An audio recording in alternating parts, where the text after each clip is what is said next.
Hello, everybody, and welcome to another Dorn Geek Star Wars The Expanded Universe book talk. I am Dorn Geek, and today we are going to continue delving into the Thrawn 3-book cycle with the second book, Dark Force Rising. Let's get right to it.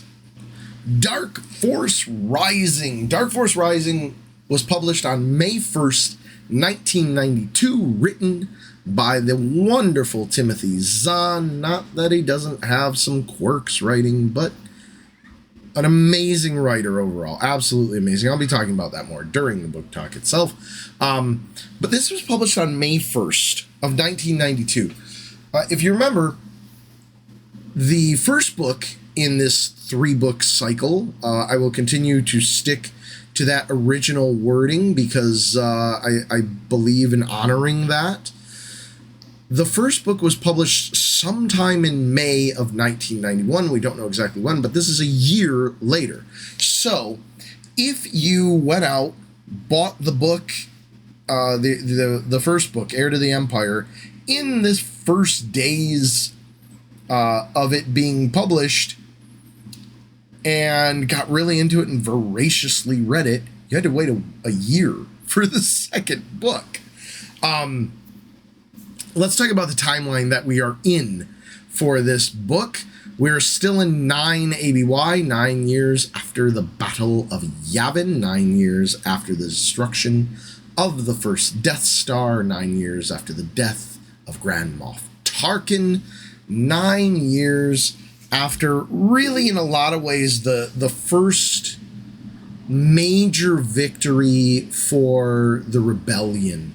We're also 5 years after Return of the Jedi, the final, or what we thought would be at least the final victory for the rebellion. And the rebellion after this period starts to restructure itself into a government. Right? And one of the most important parts of that, of course, you got to give yourself a name, and they name themselves the New Republic. But one of the most important parts of establishing yourself as a new government, New Republic, as a new government, is that you need to establish yourself on Coruscant specifically, okay? You can't just say, oh yeah, we're the new government and we're going to govern from Corellia. You can't say we're going to govern from Mon Cal. It doesn't work, because everybody will look at you and go, well, why aren't you on Coruscant? Coruscant has always been the center of the universe, or the galaxy. Let's stick to the right wording here. The galaxy. As far as the Star Wars universe is concerned. Let's talk about the age of our heroes in this book. Luke and Leia, the Skywalker twins. We met them all the way back in episode 4. I suppose, unless you're young enough, young enough to have met them when they were born in episode 3. But I can remember meeting them in episode 4, and they were 19 years old at that point. We've now gone 9 more years, and they are 28 years old. Han Solo is now 38 years old. He's closing in on 40. He's in those years where you're really at your peak, mentally, physically, all those things, especially as far as an author is concerned. You're not too young anymore. You're not naive enough to be too young anymore. Those sorts of things. Of course, we met Han when he was 29, so he hasn't grown much.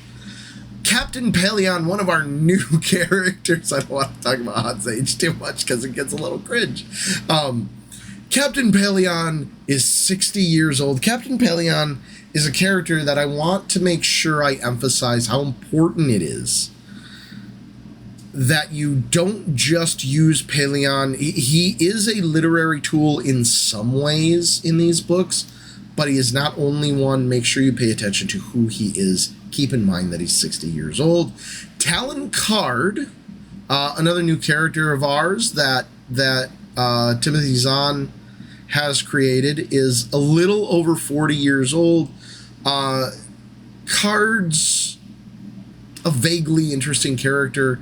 Zahn's strength is in creating characters and in sort of in this world building, and perhaps the greatest, well, not the greatest, but the most important character that he created was Mara Jade, who is now 26 years old, and she is perhaps the most important character that he created. There could be an argument for Pellaeon being the most important character that Zahn created.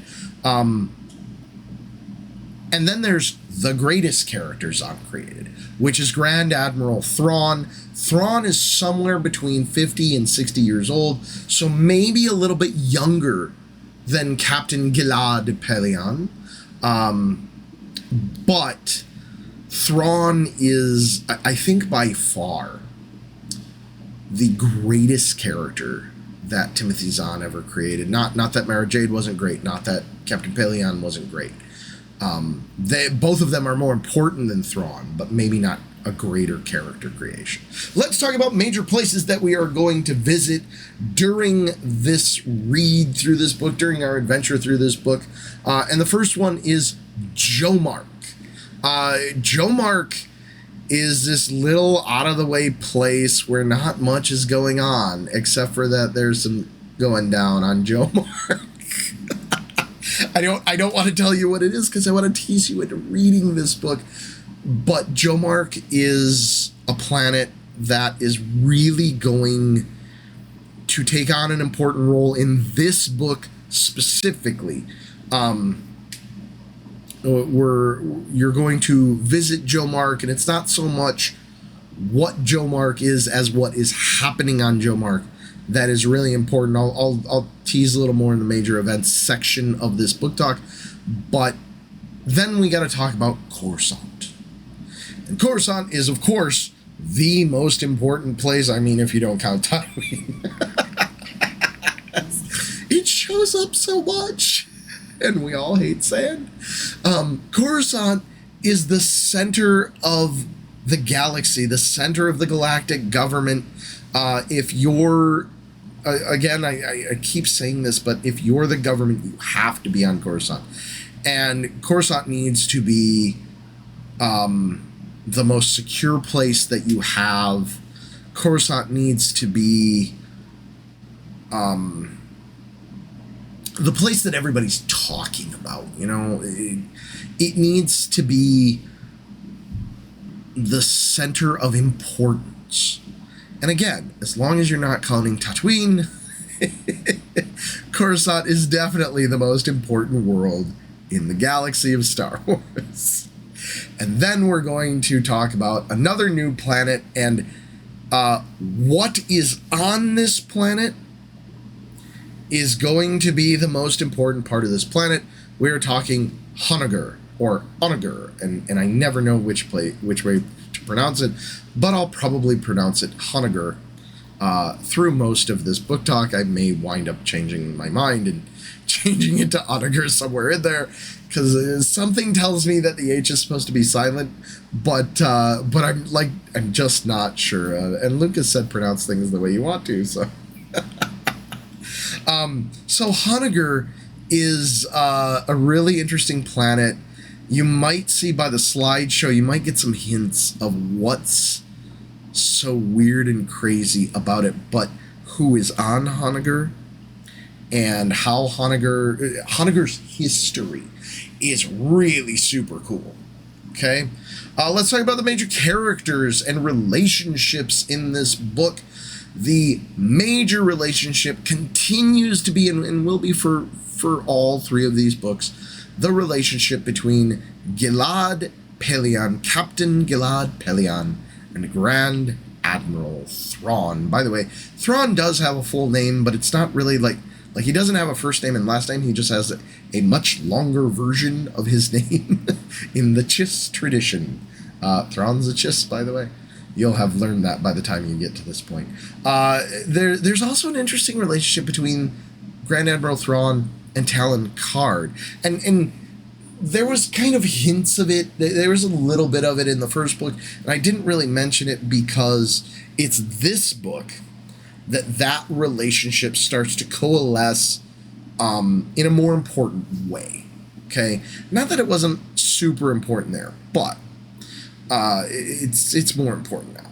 And then we have the relationship between another new character who I didn't put in the ages because I didn't feel it was necessary, but Garm Bel Iblis and his relationship with just the New Republic in general. Okay? The New Republic in general and Garm Bel Iblis, I don't even want to talk about it. There will be, though. Garm's going to have a lot of relationships. I probably should have put him in the ages category. Part of the reason that I didn't is I couldn't find his age, like, at all. But Garm Bel Iblis is going to have a relationship with Han Solo also. He's actually going to have a history with Han Solo, and is definitely something to read about. But it's something to pay close attention to as you get there, because you could miss it if you're going too fast reading this book. The other one that you might miss that is really important not to miss is Garm Bel Iblis's relationship with Mon Mothma. Mon Mothma is, of course, still around. She's getting like 55 years old or something like that now. And Mon Mothma is, she continues to be in the position of leadership that she was always in. And she's going to have a really critical relationship with Garm Bel Iblis, especially in their history. And then the relationship between Jeruus Sabaoth. I will never pronounce it the other way. The way they do it in the audiobooks. I said it once in the last book talk, I'm not going to say it again. Jeruus Sabaoth and Luke Skywalker, and their relationship and how their relationship progresses is going to be really interesting. Let's keep going with major characters and relationships with Luke and Mara Jade. Of course, they met, of course, in the previous book, and now their relationship has to take a new turn, a new spin, and we're going to get to see that. They really... It's really kind of a cool way that their connection, their relationship continues to evolve. Again, we need Han Solo and Lando Calrissian to have a little adventure together, be part of a little adventurous two-person group there. And they have, they're going to have a wonderful little adventure, in their relationship continues to be important. Their history, again, there's a lot of characters in their histories becoming important here. There's a new character named Ghent, and his relationship to Leia is a cool thing to learn about. It's something that you might wind up glossing over, and I am here to tell you that you want to make sure that you don't. Okay? Because Ghent is a very awesome character, and the way he relates to Leia, the way he talks about things, actually in the first book too, and how he relates to Han, but more so in this book. Leia and the Nogri, again, I talked about their relationship in the first book. Again, their relationship is going to be absolutely critical. Okay? It's not something you'll miss. Don't worry about missing it. But their relationship is very important. The relationship, again, between the Ysalamiri and the Force. Ysalamiri and the Force. And again, don't really want to give away what that relationship is, because I think it's a cool discovery to make. And if you're watching these and you haven't been convinced to read the first book yet, I don't want to give away what that relationship is quite yet. because I hope you'll still read it. And then Borsk Phalia, the Bothan Borsk Phalia, and just everybody, just everyone. In the first book, his relationship with not Grand Admiral, Jesus, with Admiral Akbar was really important. But now it's going to expand. Let's get into our major events for this book. We're going to get into the major event that is Delta Source.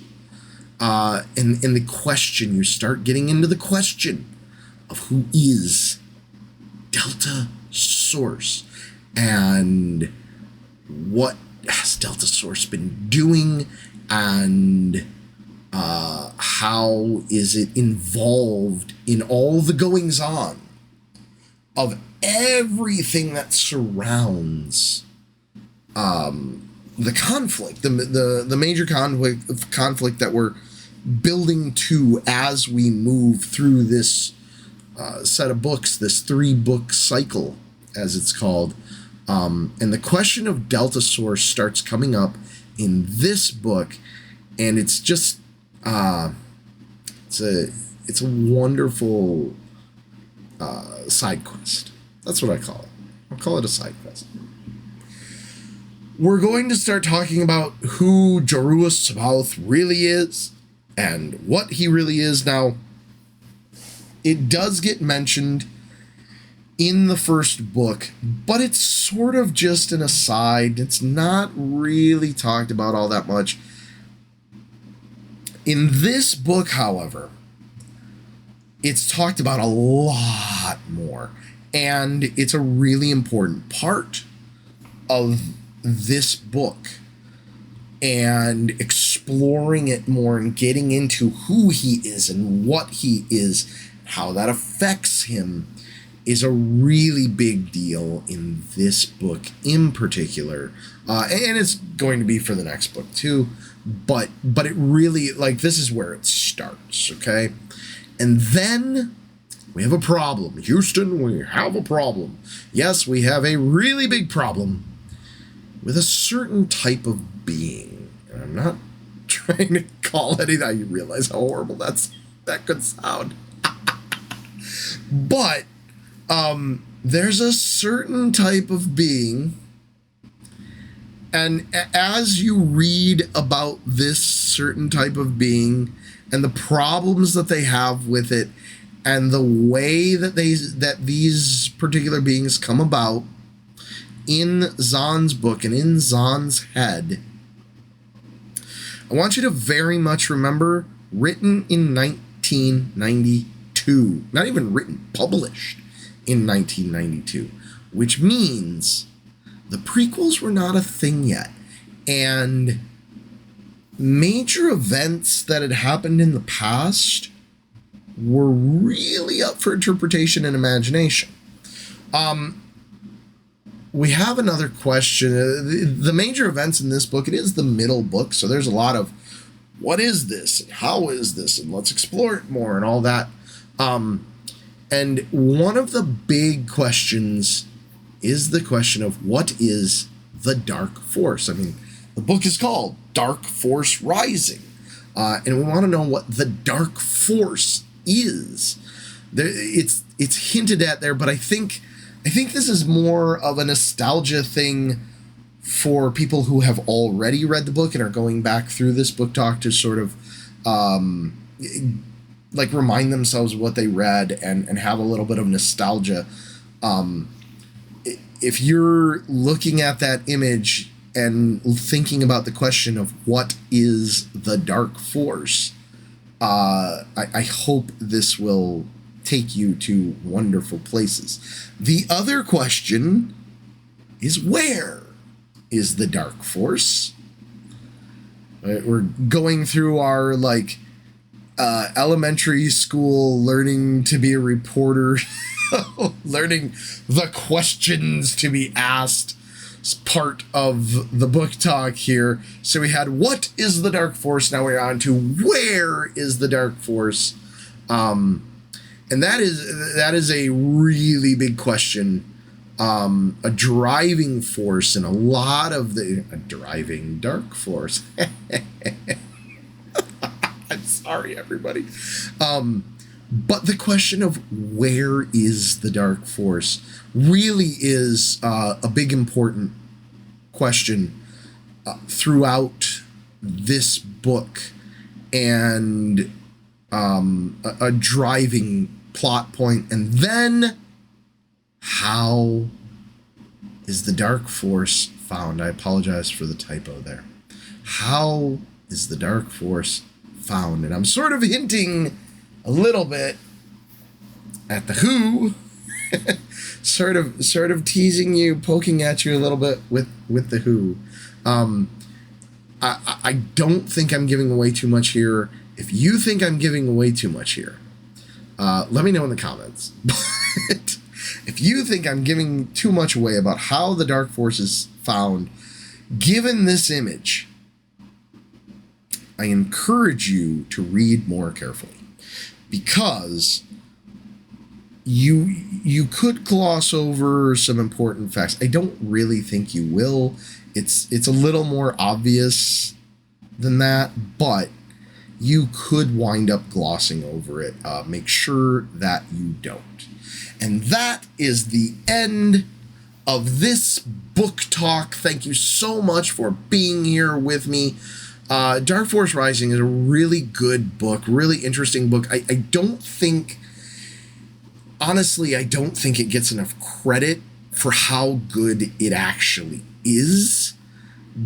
Mostly because it's sandwiched in between two other really well done books. And it's like the middle child that doesn't get talked about, right? But we are going to get to the third book of the Thrawn 3-book cycle, The Last Command, for our next book talk. Thank you so much, everybody. I hope you've really enjoyed this book talk, and may the Force be with you.